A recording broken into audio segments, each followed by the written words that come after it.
Yes, we're recording. All right, great. Yeah, so we've been talking about the Middle Ages, and in the Middle Ages, we talked a bit about some monks. We talked about, what monks contributed to the spirituality and economy, and we talked about music and Gregory the Great and art and how these worked their way into medieval history and are such values in the Christian tradition. Today we're going to talk about transitions and a number of theological transitions, some cultural transitions. One thing we'll talk about a little bit is the impact of Islam. When Islam begins and spreads throughout not just the Near East, but also parts of Europe. How did that impact Christianity in Europe and other places? What caused the division between the Eastern and Western churches? Today, there is division in the church, and one of the first big divisions was between East and West, so we'll talk about what caused that.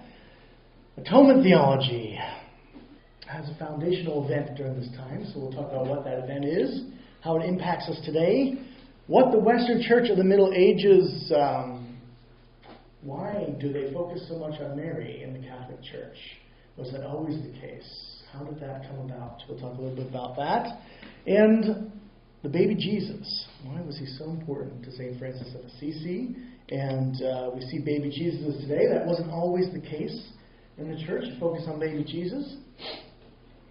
And lastly, science, which is a fun topic. Maybe it's surprising to some of you that this is when science begins in the Middle Ages, and we'll talk about the foundations of science that go straight into what we call modern science.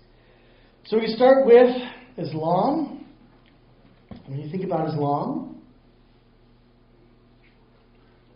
perhaps you know something about Islam, perhaps not.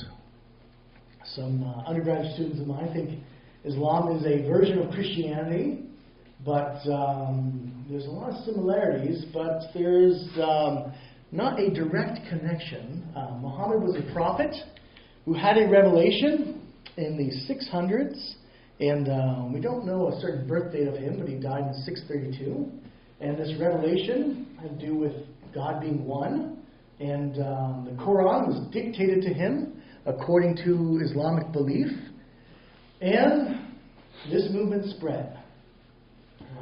Spread throughout the Near East, what used to be the Persian Empire to the east, and the Byzantine Empire, which was the Roman Empire to the west. You can see some of it spread there. And this spreads through year 1000 through year 1500. The Byzantine Empire hangs on till about the year 1500 as the Islamic Empire is expanding. And this changes things. This changes a number of things. It changes trade routes. It changes mercantile dynamics. It changes how Christians interact with each other. Right? We have all these Christians to the east, in China, in India, still in Afghanistan, still in Persia, but now they're being ruled by Muslims. Muslims will hire Christians to translate the works of Aristotle in Arabic, and so Christians contribute to the Islamic, you could say the Arabic Golden Ages, because it's Christians and Muslims together. So I wouldn't say Islamic Golden Ages, but Christians play a key part in that to the east. In the west, we find Islam is entering into Europe, and so there's a lot of wars associated with that. One thing that is, I think, overlooked when we talk about this period of expansion is that you have 95% of the population is still Christian in these places where Muslims become rulers. And so this continues actually for several hundred years. Even in the year 1000, places like Turkey will be 95% Christian, but ruled by Islam. Same with Egypt is predominantly Christian. The Near East is still predominantly Christian. Persia was not, but North Africa and the Near East, and then Turkey later, were predominantly Christian. And so you have this Christian majority ruled by an Islamic minority, which then becomes important with the Crusades. But it's a bit of history that I think is not very well understood, but important to think about the dynamics of this period when you start having wars. Because of this expansion, there was a period of peace between Byzantium and the West for a long time. There was not the sort of wars. There was, interesting things going on, of course, but it takes on a different level with Islam. Another thing that develops during this time, as East and West separate, because Islam is now in the middle, is changes in the Nicene Creed in the West. And so the main reason that the East and the West split, one of the main things has to do with a clause that was added to the Nicene Creed by the Western Church that is not in the original Nicene Creed. That's called the Filioque clause, which says that the Holy Spirit proceeds from the Father, and the West added this little phrase, and the Son. This is called double procession, which, you don't have to worry about that term, but if you want to look into this, that's what it's called. Originally it was taught by Augustine, favored by King Charlemagne, but resisted by Pope Leo III in the 800s. And so it's interesting because even in the West, popes were not a fan of this. It was introduced by kings. Inadvertently, it was added to the West. And the first time it was used in Rome was at the Emperor Henry II's insistence. He was being crowned Holy Roman Emperor, and he insisted that the Pope use "and the Son" in the recitation of the Creed during his coronation. And then from that point on, it slowly became the practice in the West. And you might say, why? Why is this important? Well, for the East, it was important because the West didn't have a council.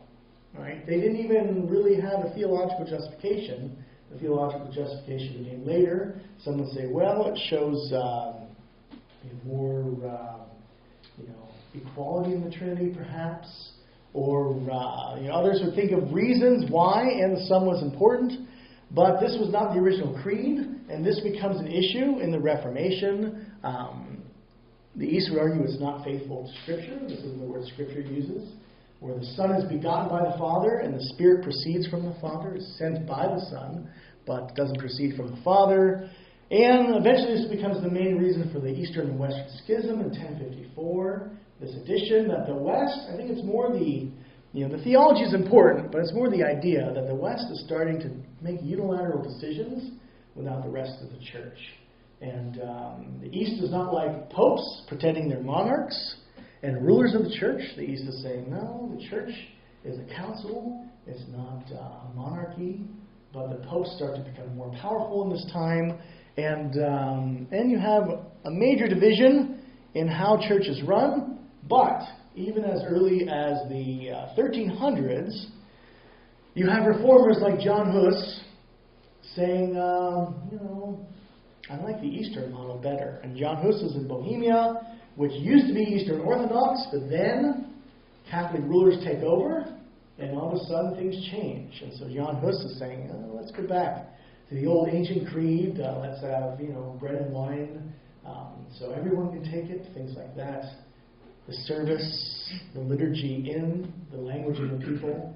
And this begins in this period. And part of his issue was the Filioque clause. And the Moravians were the pietists who follow John Hus. That actually influences our tradition, which is why I'm mentioning it today. If you notice, when we say the creed, we don't say "and the Son," and that's part of that history. Right? So, little tangent there, you might say, but an important one in church history. Other things developed during this time. You have the schism. At the same time, you have a guy named Anselm of Canterbury trying to think about how are we saved? What is it that saves us? How does the cross work? How is it that Jesus saves us on the cross? And he's the first one to develop a vicarious theory of atonement, which means that we don't have to suffer, that Jesus takes on our suffering for us. And he develops this in the following way. He's thinking about honor. He's in a culture of honor. You can think about feudal lords, right? Lords and ladies and honor. And it's important that you have honor. If you have honor, people respect you. And so what happens when we disrespect someone, when we offend someone? Well, if you offend someone, you need to make satisfaction. You need to show that you have respect for them somehow, right? And we still have this somewhat today. If someone disrespects you at school, the principal might say, you owe that person an apology, right? Or Pastor Andrew might say, you owe that person an apology, right? And that's satisfaction.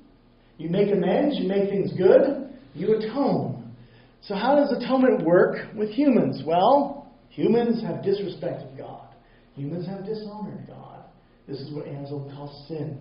And Anselm's working with honor here. Luther will talk about justice, but we're not there yet. Others will talk about other ways that satisfaction can work. But Anselm's talking about honor. Humans have dishonored God. And how big is God's honor? Well, God's honor is infinite. There's no limit to God's honor. So what happens when you disrespect an infinite being? What is your debt? Well, Anselm says your debt is infinite. You've disrespected God. God's honor is infinite. The human debt is infinite. Oh no. What are humans going to do about this? Well, Anselm says the following. He says, well, God's honor demands infinite satisfaction. The only way this can happen is eternal punishment. And that doesn't sound like something that God particularly wants, right? Anselm's working with a God of love. So what does God do? God says, I'm going to become human and repay this infinite debt by the infinite taking on human flesh. And in that way, Anselm says, God's honor is satisfied. Because God satisfies God's honor, God's self. Right? And it's a very, very logical argument. He's working in a culture of honor. He's trying to take a fundamental insight of atonement as it's passed on through the years, right? We're talking about 1,000 years after Jesus now. And it's a different culture. We're no longer in the Jewish culture.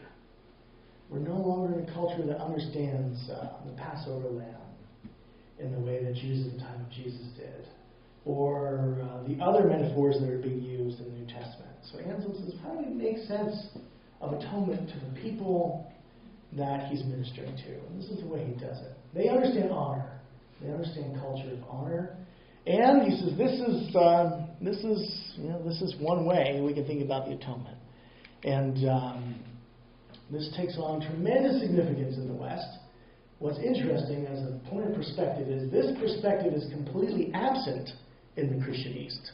The Christian East never develops this understanding of atonement that Anselm develops. And so later, when there's attempts at reunification between the East and West in the 1400s, the West is talking about purgatory and hell and atonement and all this stuff with Mary and all this stuff with the Filioque clause, and the East is saying, say what? We have no clue what you're talking about. Where does this stuff come from? But its culture develops in different ways. And the East develops their own perspective too. Right? So you have two different cultures dividing, which then makes it difficult to reunify without a common cultural base, which has been the last 100 years, you could say, is now we share a global culture in a different way that we haven't for a long time. So we're trying to get back together and say, how do we make sense of these things today? And that's part of the process. Key person who lived at the time of Anselm, Bernard of Clairvaux, monumental figure in the Middle Ages. It's hard to summarize how impactful Bernard was, but he was important for monastics. He founded his own order in his lifetime, founded 70 different monasteries, wanted to reform the Benedictines. He thought the Benedictines were eating too much cheese and having too much beer and not focusing on the labor part of the work. So he said, these, Benedictines, they need to be reformed. Let's not eat so much. Let's focus more on poverty. You guys have got a lot of inheritances from people who want to give their money to the church. So he thought they were getting lax in their spirituality, and he went about reforming their spirituality, focusing on the gospel, focusing on communal living and serving the poor. They were huge focuses of Bernard Clairvaux. He was a mediator between church and state. Kings and popes would get in arguments, and they would ask Bernard to mediate between them. So he has some interesting history there. He was a defender of Jewish immigrants, which is a fun part of Bernard's life. Expansion of Islam means lots of Jews are entering into Europe. Right? You have wars, you have refugees. And when you have refugees, you have hate. And when you have hate, you have violence and persecution.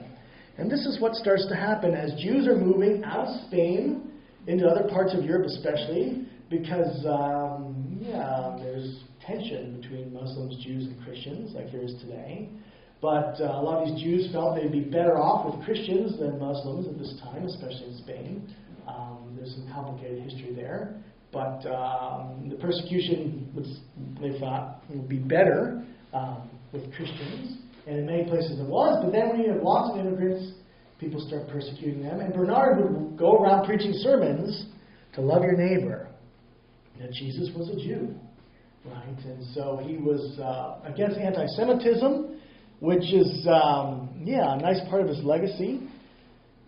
He argued that non-Christians should not be converted by force, that we should convert them by force of argument, not force of arms, and by love. Right? So this was his focus. Love and argument, force of argument, not force of arms, was the way people are converted, and I think that still rings true today.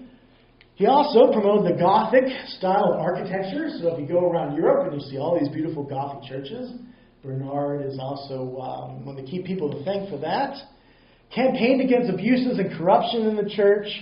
Advised particularly Pope Eugene III that his office was that of a servant and not that of a monarch. He thought that the Pope was getting too rich and should be devoted to the gospel, not to the possession of property. And particularly the Pope was to serve the poor and the downtrodden. So Bernard's focusing on poverty, the poor, refugees. He's also involved with the Knights Templar, who their initial focus was to protect pilgrims and make sure that they could travel safely. This is the early Knights Templar. It actually wrote the rule for the Templar Knights, Bernard did. And it's a pretty interesting rule.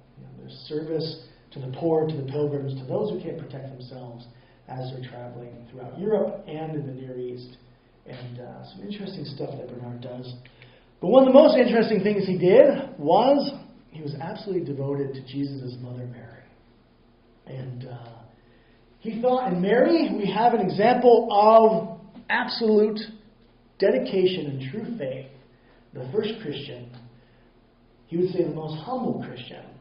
And Bernard was absolutely dedicated to Mary, popularized spirituality, focusing, meditating on Mary's humility, her service, her love of Jesus. This became very, especially influential in mystical circles, and promoted the idea of Mary's intercession. Right? There's this idea that those who have gone before us can pray for us, and this is an idea that develops throughout. And so if you ask, Mary, if you're asking, Uncle Bob, please pray for me, right? You're a good guy, you're with God. But Mary, right? Mary has this particularly powerful prayers is the idea here. And so he promotes this idea of Mary's intercession. Prior to this time, we don't really see any focus on Mary. Right? And so Bernard of Clairvaux has been called the single most important influence in popularizing Mary in Western spirituality. Yeah. Was there any emphasis before this time on the intercession of dead saints generally? Or was it, in other words, like asking, like your example before, like Uncle Bob? Yes. Was there any emphasis on that before, 1000? It was more at a popular level. So it's the idea, like we say, I believe in the communion of saints, the forgiveness of sins, the resurrection body. Right. So this idea of communion of saints, somehow we're connected. Right? And we, so when someone passes away, they're with God. But in terms of just the common person's practice, would they ask saints to intercede for them? Yes, they would. Especially if you knew them. So it's sort of like in our context, you think, well, who's a really good guy? I think of John Croker or something like that. He's a really good guy. And so the idea would be, John, can you talk to Jesus for me? Right? Which is there's this kind of division. Right? It's sort of Jesus is getting more distant. And that happened all during the middle. And that it's a growing movement until Jesus becomes so distant in so many ways that people are afraid to approach him. Right? And that's part of the issue. Bernard's trying to solve that issue in some way by saying, well, this is a person so close to Jesus and her compassion, because there's the judgment part of Jesus becomes very strong too. right? And what's interesting is the guy after Bernard, St. Francis, will push it dramatically in the other direction, right? And so we'll see when we get to St. Francis, he's going to say, no, Jesus is the guy you go to, right?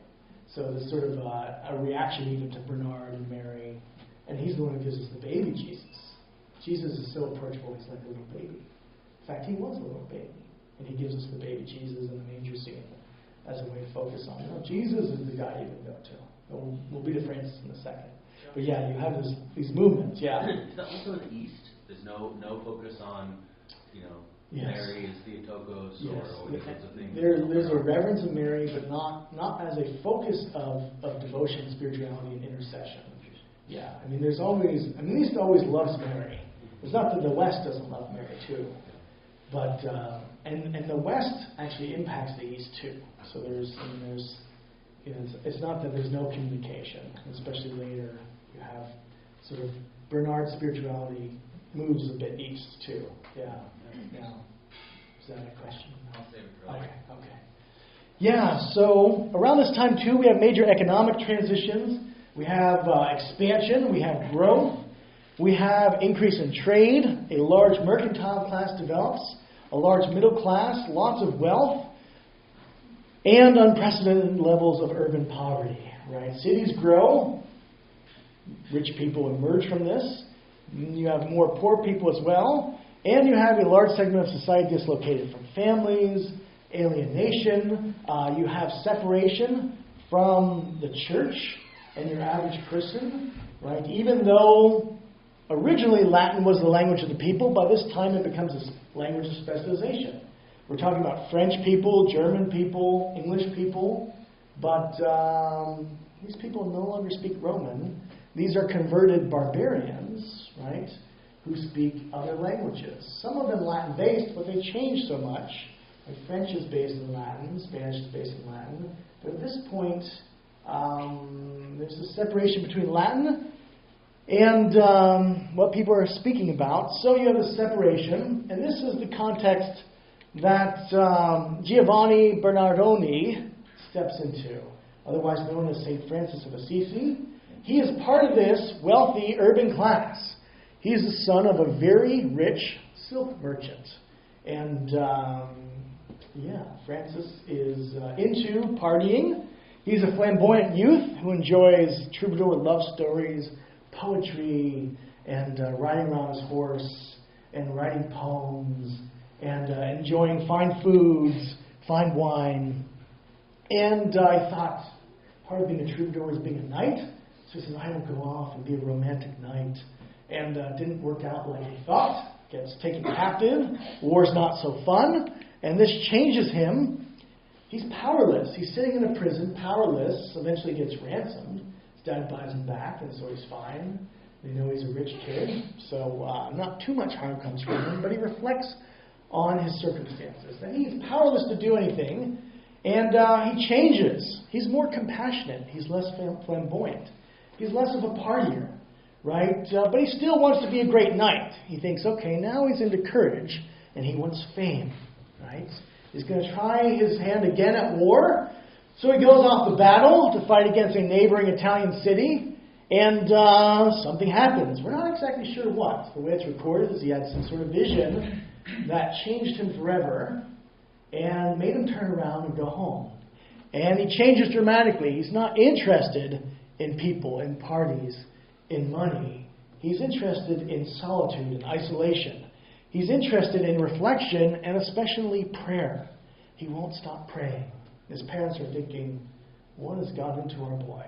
He's acting weird. Won't talk about his vision. Something happened. Not going to war. Not interested in the family business. One point, he sees a poor man on the street, gives him some money, and he feels he wants to exchange clothes with him. He has a very rich wardrobe. He says, how about I have your shirt? And I'll just take your one shirt and you can have all my clothes. And so he does that. We still have St. Francis's robe, which is very patched. And he kept on and he just kept patching it throughout. And so there it is. Right? That's what he wore. And one day he's walking by a church He's going by the ruins of San Damiano. And he goes into this ruined church to pray. Right? This church is in ruins, no one's there. But there's a cross still there that looks like this. That's the cross in the church. And he's looking up, praying to Jesus on the cross. And all of a sudden, the mouth starts moving. You can imagine this, right? You're in an abandoned church in the ruins, and the mouth of Jesus. The head turns, starts looking at you, starts talking, right? And tells him something. It says, Francis, go and repair my house, which, as you see, is falling completely to ruin. And the account that we're given of this, is everyone okay? Yeah. All right. Okay from Larry. Okay. Everyone's safe. Good. Is that this almost deranged him. He was so upset and shocked by this vision that he says he was almost deranged. It almost drove him crazy. What's going on? When Jesus starts talking to you from the cross. I can imagine the shock of that, but I don't think completely. Right? So what he does is he listens, he obeys, he gives himself fully to this commandment to rebuild the church. And he does this originally quite literally. He starts selling his family's property, right? Like tracts of land and cloth and all this stuff, right? It's like, okay, how do I get stone? How do I get mortar? How do I get laborers, right? How can I literally rebuild this church? And he rebuilds a number of churches, just physically rebuilds churches because he's taken this very literally. And that's the beginning of St. Francis. One thing that Francis particularly hated was lepers. Lepers are folks who have skin disease and makes them lose parts of their bodies, and it's pretty nasty stuff. And he found lepers horrifying. One day as he's walking to go, riding on his horse, whatever he was doing, to go rebuild a church, there was a leper on the street, and his first reaction is to absolutely avoid this leper. But then he found out Jesus and thought, okay, well, I should at least give this leper a coin. So he tosses the leper a coin, tries not to get too close, you don't want to touch a leper, and he rides away. But then something hits him in his heart, he thought, charity. Charity means love. He thought, this isn't real charity. This isn't love. I'm throwing a coin at this guy. So he turns around, goes back to the leper, hugs him, embraces him, kisses him on the face, the mouth, the head, and changes him forever. He commits himself especially to lepers. Right? They become one of his major focuses. Like he never passes a leper without kissing a leper. Right? So he's changed. He said, this is real love. Right? Not just a coin, but an embrace for someone who's never embraced. Whoever embraces the leper. Right? And so Francis is changing. He's acting strange. He's being eccentric. Right? He's embarrassing his family. People are saying to his dad and mom, yeah, your kid, that's a strange one, right? What's he up to, you know? So his dad's getting angry, his mom's embarrassed. Father locks him in the house, locks him in his room. You're grounded, Francis. You're not going anywhere. Kissing these lepers, giving away family property. You're not leaving, right? And Francis leaves, escapes, keeps doing the same thing. So what's the next step? Well, you sue your child, right? Okay, I'm going to teach them a lesson. Take them to court. Say, you owe me all this property you've sold away. You owe me lots of money, Francis. Are you going to listen, or are you going to be destitute? You really going to give up all this good stuff? How are you going to build your churches if you have no property? Work with me, Francis, right? Takes him to court, and what happens? Francis says, okay, everything I have is yours. You know, he's wearing some clothing, right, that his dad gave him because they took away his old frock from the beggar because it's smelly and disgusting. You know, I don't know whether they put it somewhere and he got it back or what the story is. Maybe the one there is a new one. But he had him in fancy clothes in his courtroom. And Francis goes away, gets all of his clothes from his room, returns naked to the court with a big stack of clothes, and says, here you go. This is all my clothes. Here's my body. This is all I have. I'm free. Right? You can have it. You win. Right? Everything you have that you give me, I'm giving you back. And standing there naked, what happens then is a bishop there who's representing, they're representing the church, takes his robe, puts it over Francis, covers his nakedness, and says, now God is your father, Francis, and the church is your mother. Now, your father, your biological father and mother have abandoned you, but now you have a new father and a new mother. And this is when the church adopts Francis, in a manner of speaking, and gives him some clothes. So he goes out preaching. He goes out talking to the masses, talking about Jesus, singing songs. He's always singing. Many start to follow him. He's charismatic. He's interesting. He reminds people of Jesus, the Jesus of the Gospels. So people start to follow him. He gets these followers. He writes a rule. He says, okay, if you want to follow me, this is the one rule. This is it. This is the Franciscan rule. Follow the teachings of our Lord Jesus Christ, walk in his footsteps, and own no possessions. That's it. You want to be a Franciscan? That's your rule. And people say, okay, I'll do that, right? So he gets enough followers, he wants to start an official order and have it approved by the Pope. So him and his followers go to the Pope. Innocent III, his ragtag crew, walks in to the ornate, gold and jeweled throne of St. Peter. And Francis says, I'm going to start a monastic order. And St. III says, who is this guy? This beggar.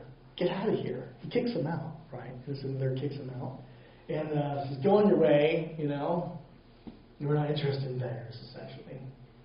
But then that night he has a dream. Innocent III has a dream. And the very church he's sitting in, St. Peter's, is crumbling in the dream. And it's falling over. And then there comes this beggar guy who lifts it up and puts it back on its foundations. Puts the church back on its foundation. And then he recognized, wait, this is the beggar guy that came to me about this monastic order. He's here to save the church. I better go find him. So Innocent goes and has people look for Francis, finds him, brings him back, says, yes, you are an official order now of the Catholic Church. Because God gave him this dream that said, this is the guy who's going to put the church back on its foundations. And so the Franciscan order begins. Francis calls his order the Lesser Brothers, or the Friars Minor, the little brothers of Jesus, essentially. They walk around preaching on the streets, preaching the Gospels primarily, the life of Jesus. Working, right? They worked for their food, had no possessions. They taught that Jesus sent people out 2 by 2, so Francis sends people out 2 by 2. They didn't worry about where they're going. They literally would come to a crossroads, an intersection, and they'd do a dance. They'd dance with each other. And where that dance would end was the direction they would go in. They had no plan, right? Be dependent on God's Spirit was their plan. Sought to live as close in harmony with the Gospels as possible, following the teachings of Jesus, Sermon on the Mount, and the focus was on the teachings of Christ. They had no interest in scholastic philosophy. Absolutely no interest in abstract theology. They didn't care about these things that the scholars were doing. They just wanted to live like Jesus. And word spread. Their popularity spread. Not everyone liked them, but when they were in town preaching, they had an impact. One of the main people that Francis impacted was a young woman, 16-year-old woman by the name of Clare of Assisi. She heard Francis preaching in 2011 and was changed. Her life was changed. And after a year, she decided that she needed to be a follower of Francis. So she sneaks out of her house. She's, again, a wealthy person who leaves, runs away from home, joins the Franciscans, and starts a group of women followers of Francis, right? And she's leading the women followers. And Francis says, okay, he's a monastic order now. So they start another order that Clare's reading called the Poor Clares, or the Little Sisters of Jesus, sometimes called, right? Or the Poor Sisters. And so Francis and Clare go off, and they preach the gospel together, right? Women and men walking around, working for their money, working for their food, not having any money, and any money they'd have, they would give to the poor. If someone gave money, they'd give it straight away, because you're not allowed to have possessions. That's the rule, right? You're not allowed to have possessions. It doesn't mean you don't earn your food, but you're not allowed to have possessions. Later, there's lots of other people who want to join the Franciscans, but they don't want to leave their houses. They don't want to, They don't want to make the full commitment. And so what Francis and Clare do, is they start a third order of brothers and sisters for those who want to live out as best as they can Franciscan principles, which are essentially following Jesus and focusing on the gospel and having a lifestyle of focusing on simplicity, you could say. And so there's a third order, which means you can stay with your family. You don't have to leave your spouse to become a Franciscan, but there's ways you can live out these principles in your house.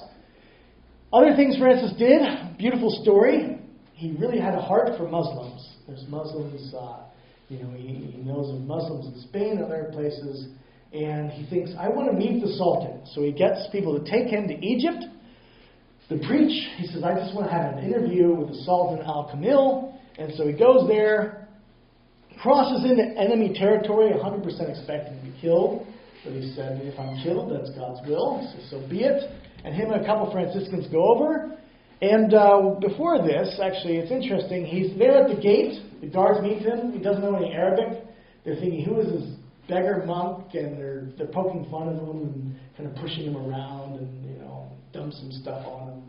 And he's just very, his spirit won't be doused, right? He's so personable. He's so friendly through all this. And he keeps saying, Sultan, Sultan, Sultan. And they say, okay, let's speak to the Sultan. Maybe this will be amusing. Let's bring him to the Sultan. The Sultan will just have his head, and it's amusing. So the Sultan brings him in, brings a translator. Francis says, let me have 15 minutes. And if you don't like what I say at the end of 15 minutes, you can have my head. And the heads of my 2 companions. Right? That's what he says to him. And actually, there's an Islamic account of this called the Affair of the Monk, which is interesting and mysterious. So we have multiple sources attesting to Francis preaching to the Sultan. So the Sultan gives him 15 minutes, which turns into a half an hour, which turns into several hours. And he's talking about the love of Christ and that the Sultan should embrace peace, stop the war, stop the expansion. So many people are dying. Right? The Sultan was so impressed with Francis that when his advisor says, we should execute this guy, don't listen to this guy, the Sultan says, no, he's under my protection. You're not going to execute him. Instead, what he does is he sends them away with lots of gifts, precious gifts, right? Horse loads of gifts, these Franciscans. And is moved by his holiness, sincerity, and courage. Right, so we go through this account, Francis, right, changing the Sultan. Who knows where the Sultan's heart was? But he didn't execute him. He did the opposite. He honored him and sent him away. Right, and immediately, Francis immediately gave the gifts to the poor, and which also, this guy is strange. What's up with this guy? Different than anyone he ever met, but impacted him. Another thing he did was he introduced the baby Jesus into Christian focus. Why was he so interested in Jesus? Because this is God as helpless and vulnerable and is utterly dependent. And this is such an important image of God for Francis. Because it's an approachable God. It's a God that you can literally hold in your arms and be so connected to, like a little baby. A little baby's not going to judge you. A little baby's not going to hate you. A little baby is just going to love being held. How do you bring this to the public? You start nativity scenes. Every church should have a nativity scene, especially around Christmas. So the first one he created was live, and it was a pageant at Christmas time. He had his followers with real animals as part of the scene and a real baby. And this was to contemplate the birth of Jesus as a child and bring the gospel to life. That's what he wanted to do. The gospel needs to be brought to life. Brought to the people. People who can't read Latin, right? How do you do that? Well, one way you can do that is translate the scriptures into the vernacular, which is what some people are trying to focus on and argue for. Luther would be one of those monks. But Francis says, well, let's live it out in drama and story, right? And he would preach in the vernacular. So he knew the Gospels, and he would preach them in the language of the people. And key teachings: follow Jesus, not theology. Call to radical poverty, humility, and simplicity. Perfect joy is found in abandoning oneself to Christ. Begging is an exercise in humility, right? Work for your food, but it's good to beg. It's good for the soul to beg because it teaches you to swallow your pride. So that was a discipline that was cultivated. So for Francis Clare and their early companions, poverty, humility, confession, mutual submission to each other into the presence of Christ, right? That was their focus. Confession. Franciscans would confess to one another. Like Scripture says, confess your sins to one another. Pray, and you'll be healed. They'd have competitions. Who can say the most embarrassing confession? And if you say the most embarrassing confession, you win. Strange competition, right? So they had fun with it, right? How do you practice confession? That's what the Franciscans did. You find a friend, confess your sins, and make it a competition to see who can be more honest and vulnerable, right? Other things they did was nature.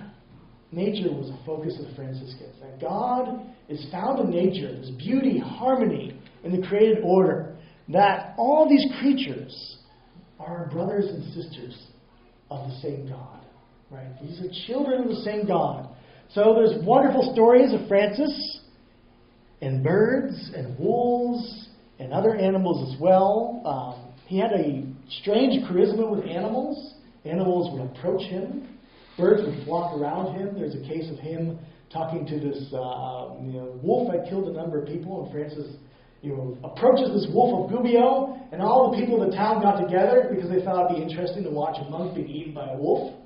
And he kneels down, he pets the wolf, and he's talking to the wolf, and the wolf isn't eating him, and he makes a deal with the wolf. He'll supply you with food if you stop attacking people. And there's a really interesting account of Francis and the Wolf of Gubbio. Interesting stuff, because you have multiple witnesses and multiple sources writing about this stuff. And so we know something happened. Who knows exactly what? But we know that he had some sort of relationship with animals that was uncanny. And, he loved them, right? Each creature reflects God in its own particular way. At the same time that Francis is preaching, we have other developments. We have universities being founded. We have things being studied, the ancient texts that the Benedictine monks had preserved. We have the beginning of science. We have astronomy being studied, mathematics, biology. These are universities supported by the church. Cal Berkeley scholar John Hellegron, who's in the history of science, says that the church provided more financial aid and social support for science than any other institution. In fact, all their institutions combined well through the period of the Enlightenment. Right? Up until the modern age, we're talking about like the 1900s, the church was the number one supporter of science.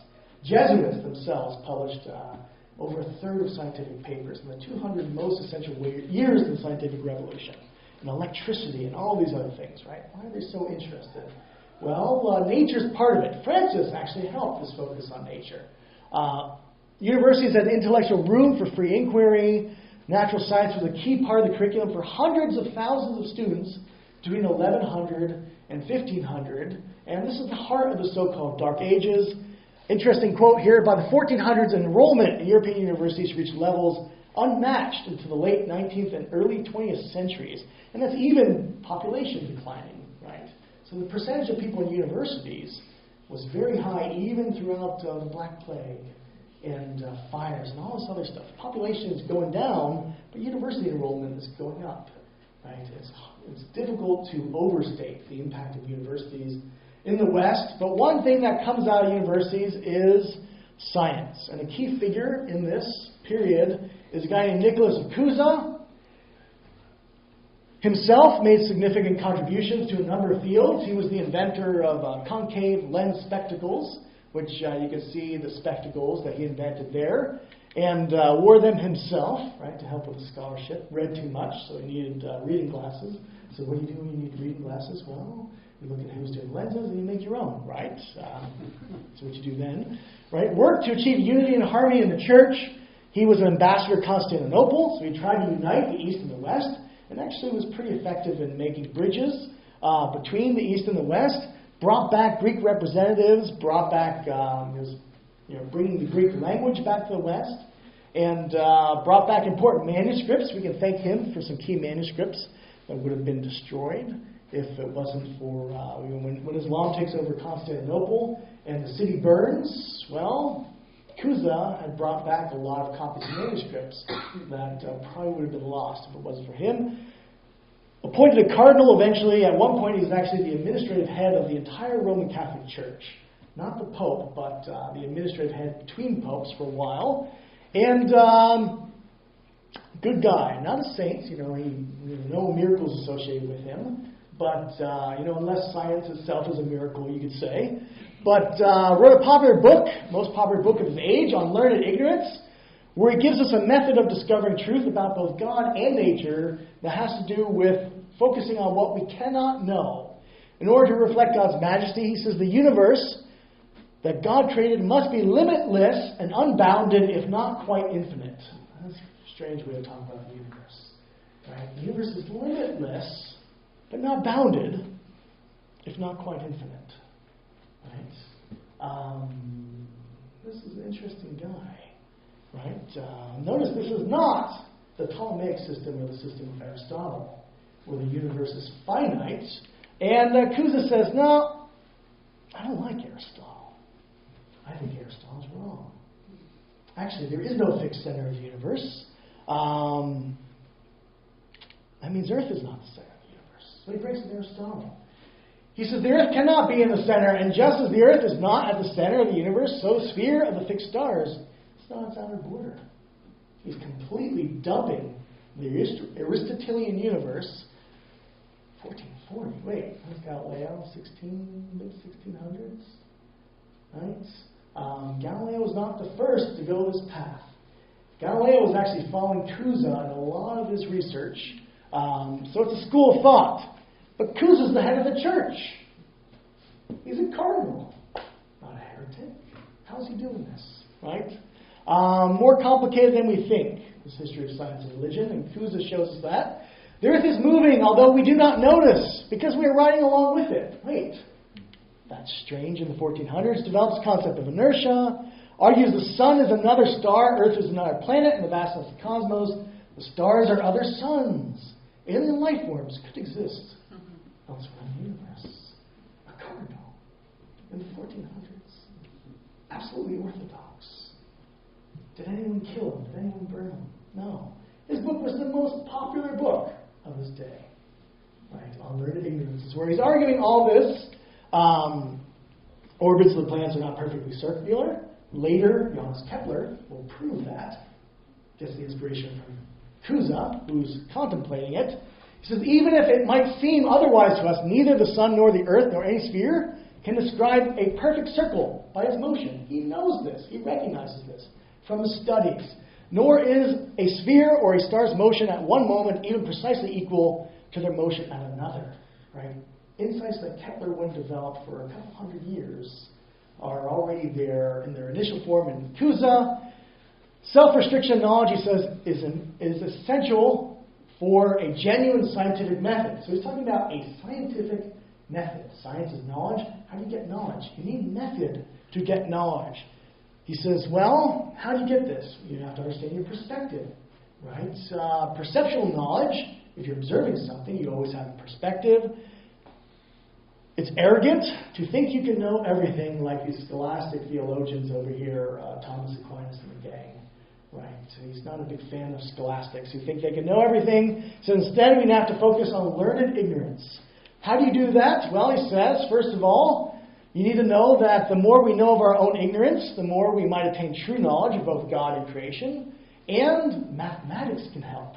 So how can we know about creation? Employ mathematics to assist in both the contemplation of God and, because God creates creation mathematically, he argues, we can understand both creation and God through mathematics, right? Knowledge of the world and God comes through the mirror of mathematical symbolism. Mathematics is the language we need to use to understand creation. And he says, in creating the world, God used arithmetic, geometry, likewise astronomy. For through arithmetic, God united things. Through geometry, he shaped them in order that they would attain firmness, stability, and mobility in accordance with these conditions. So math, to understand nature, to understand God, and method, right? He says, how do we use math to understand nature? Well, we have to learn how to measure properly. So he has a whole book, a whole treatise on measuring, that he argues a method for studying nature, which is called natural philosophy, that would soon come to define modern science. He proposes experimentation with exact measurement. So we should experiment with nature to effectively combine natural philosophy and mathematics. Needs careful observation of nature and exacting standards of measurement. We need standards of measurement. We need to share these standards so when someone repeats an experiment over in Germany, if I do one in Italy, we have to have the same standards of measurement. So he wants to standardize measurements. He wants to make sure they're exact. He wants peer review, right? And he says only by carefully weighing, timing, and measuring the material from experiments could sufficient data be generated to build a mathematical description of nature. That's his goal, right? And if you're a scientist or you know science, a lot of this might sound familiar. And there's much more where this came from. Cruzs is a phenomenal individual in terms of his pushing this vision of science that would define over the next 500 years, right? Into our modern age. I would say Cruz's understanding of measurement and nature and mathematics and nature, I would say, is still pretty much one of the fundamental foundational assumptions of modern science. But this is where it comes from. So lots of stuff going on in the Middle Ages. This is a whirlwind tour. Yeah? Very quick question. In astronomy, a lot of our stars have Arabic names. Yes. And you haven't mentioned the interface between Arabic astronomers and people like this. So, yes. So Arabic. So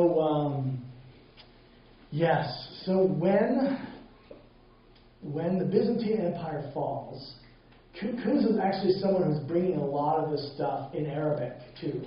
So Cruzs is one reason for the Arabic and for the Greek.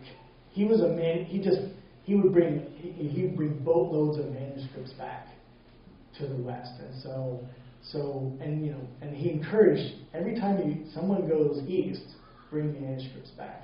And so using Arabic knowledge, right, which a lot of these were Islamic Arabs and Christian Arabs in Persia, right? And so you have even the numeric system of India. There's a Christian connection because you find Christians using Indian numbers, right? So Arabic numbers are actually Indian numbers, and it's the Christians who are in both. And so you have these interesting connections, and you have Islamic rulers interested in this knowledge too, right? So you have sort of a combination going on there. And then Cruzs and others bring this to the West, and that starts before Cruzs, but it continues especially with Cruzs. Then there's an interest in translating things from Arabic as well, and so then that starts to happen around this time too. And we rediscover the ancient languages, and that leads us right to Luther actually, because Luther is one of those people who wants to see what the Greek has to say. And so Luther goes right, Cruzs goes right into Luther, and we'll talk about Luther next time, actually. But we can talk about some questions today. Let's talk about 3 of them. Maybe, let's see, I want to end by 1:15 here. Let's see. Do you want to do 5 minutes in groups? Okay, all right, so let's talk just 5 minutes if you want to focus on one of these, or as many as you can, and then we'll spend a couple minutes talking together, and then I'm going to wrap this up in 10 minutes. So find a group of 5, and think about these 3 questions, and we'll talk together for a bit.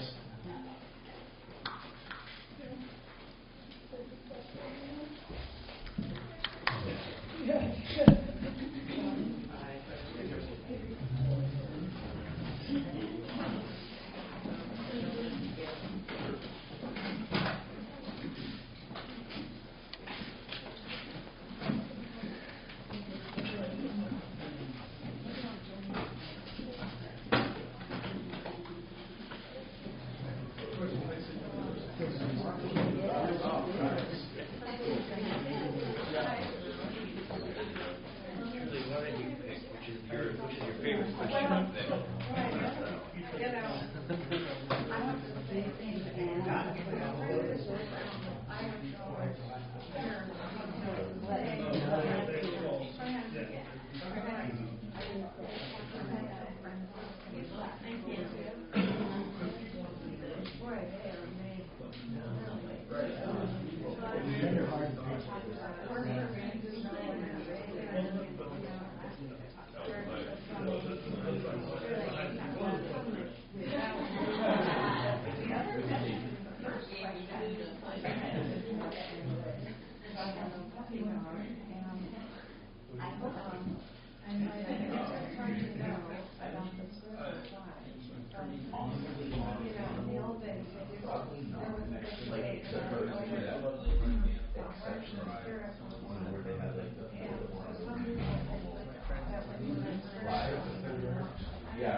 Not wanting to go to that level of faith.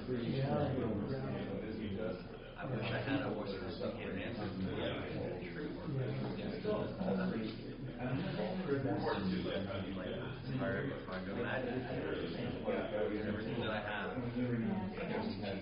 Like, would I affirm that as theologically true? Absolutely. But hard to get down. Would I really follow him if I was here? But it's like he is here. I'm not. I'm struggling. I can help it. I can coin. I'm not sure. No, and that was the intention of our mission.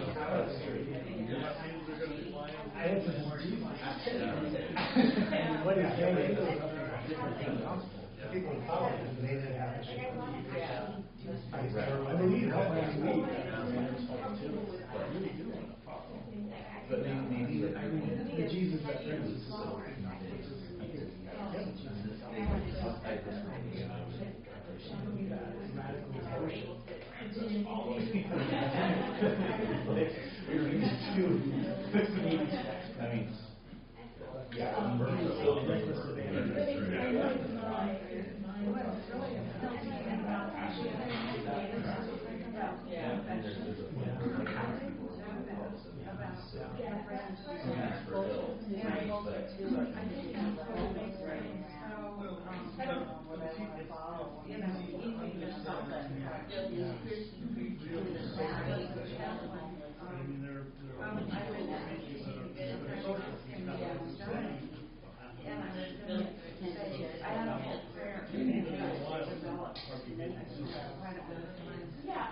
And I got there and the brothers were there. His actual friends, and they were in the middle of service, end of life service for him.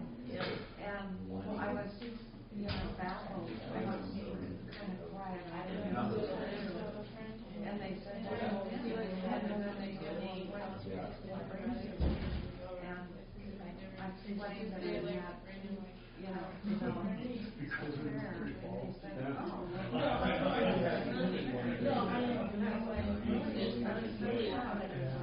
oh. This is kind of they're the experts. They were ordained, they were doing this and everything. And I was like, well, okay. Anyway, it was really amazing. But also the idea of confession really does appeal to me very much. And I wish that we were talking about this on taking the well, it's a slightly different idea. But my idea is that we would have daily confession and come together maybe every day. They come together in the morning and they just, everybody goes around and we say, what's the word? What happened? And they get into it.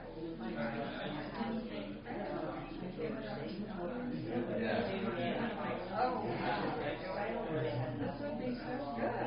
Because then you would feel pieces of them together and connected. And so I didn't know that the Franciscans makes it one of those Franciscan orders. You could be a lay Franciscan. Yeah, I know. I was thinking about it.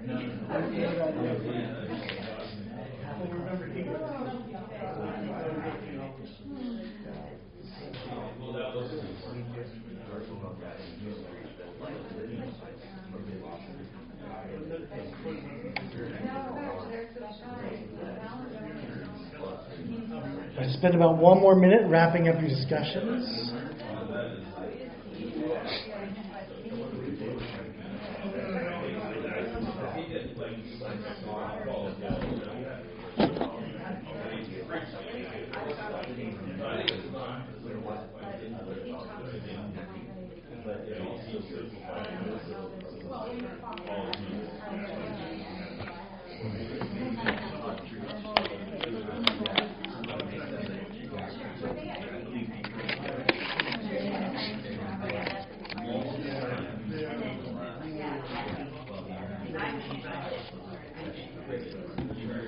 All right. Well, we're almost at time. Does anyone have any foundational insight they feel they absolutely must share from your conversations? Because my experience is that most people don't. All right. Well, that is fun. Sounds like lots of good discussions. I decided, it'd be worthwhile talking a little bit more about these questions from what I was hearing. But we are at time, so I'm going to stop us there. Enjoy your day, enjoy your week, and thank you. I'll see you next week.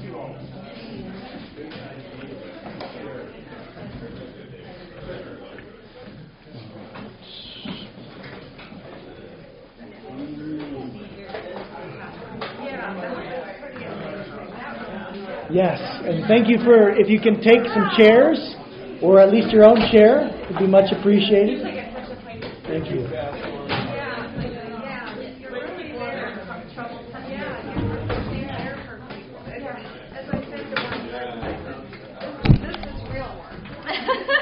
Yeah.